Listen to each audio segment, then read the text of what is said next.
फसलों की बुआई के लिए जरूरी डीएपी की किल्लत चल रही है। कृषि विभाग के स्तर पर किसानों के लिए आपूर्ति बढ़ाने के प्रयास जारी हैं, लेकिन कई जिलों में किसानों को डीएपी लेने के लिए कतारें लगानी पड़ रही है। स्थिति ये है कि कई जगह पुलिस सुरक्षा में तो कई जगह ग्राम सचिवों की देखरेख में डीएपी वितरण किया जा रहा है। क्यों हो रही है डीएपी की किल्लत, क्या है विकल्प, ये रिपोर्ट देखिए।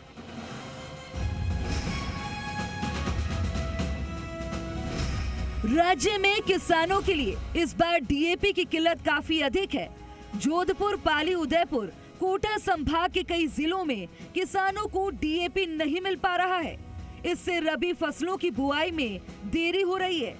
राज्य सरकार प्रदेश में डीएपी आपूर्ति में सुधार लाने के लिए लगातार प्रयास कर रही है। किसानों को डीएपी उर्वरक के विकल्प के तौर पर एसएसपी और एनपीके का उपयोग करने की भी सलाह दी जा रही है। इस बारे में कृषि अधिकारियों का तर्क है कि देश में डीएपी की आपूर्ति काफी हद तक विदेशों से आयात पर निर्भर है। इस साल विदेशों से डीएपी का आयात कम होने के चलते पूरे देश में ही डीएपी की आपूर्ति कम हो सकी है। डीएपी की मांग कितनी, आपूर्ति कितनी? सितंबर माह के लिए 0.91 लाख मीट्रिक टन डीएपी मिलना था, लेकिन महज 0.60 लाख मीट्रिक टन की आपूर्ति हो सकी। अक्टूबर और नवंबर माह के लिए 2.81 लाख मीट्रिक टन डीएपी मिलना था। केंद्र सरकार से 2.08 लाख मीट्रिक टन ही आपूर्ति की गई। कुल आवंटन की तुलना में करीब 74% डीएपी की ही आपूर्ति हुई।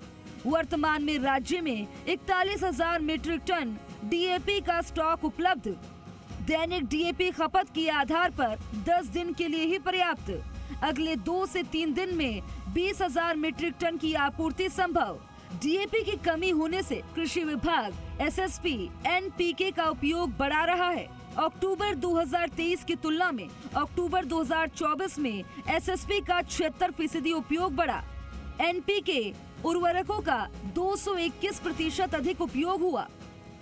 एक तरफ जहां राज्य सरकार केंद्र से डीएपी की आपूर्ति बढ़ाने के लिए प्रयास कर रही है, वहीं राज्य में डीएपी की कालाबाजारी और जमाखोरी रोकने के लिए भी अभियान चला रही है। रबी फसलों की बुआई से पूर्व 15 सितंबर से सघन गुण नियंत्रण अभियान चलाया गया।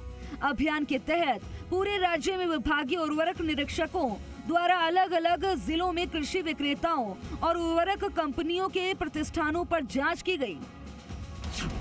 5,478 कृषि आदान विक्रेताओं, निर्माताओं की जांच की गई। कालाबाजारी, जमाखोरी मिलने पर 618 को कारण बताओ नोटिस दिए।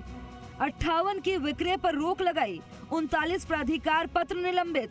8 प्रतिष्ठानों पर उर्वरक जब्ती की गई। 7 विक्रेताओं के प्राधिकार पत्र निरस्त किए गए।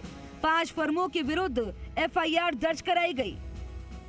कृषि विभाग के शासन सचिव राजन विशाल और कृषि विभाग के आयुक्त चिन्मयी गोपाल इस बात के लिए प्रयासरत हैं कि केंद्र से अधिक मात्रा में डीएपी का आवंटन हो सके और उसे समय पर किसानों तक पहुंचाया जा सके।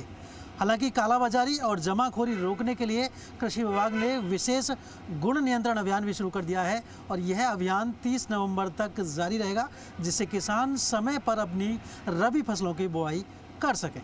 कैमरा पर्सन देव के साथ काशीराम चौधरी, जी।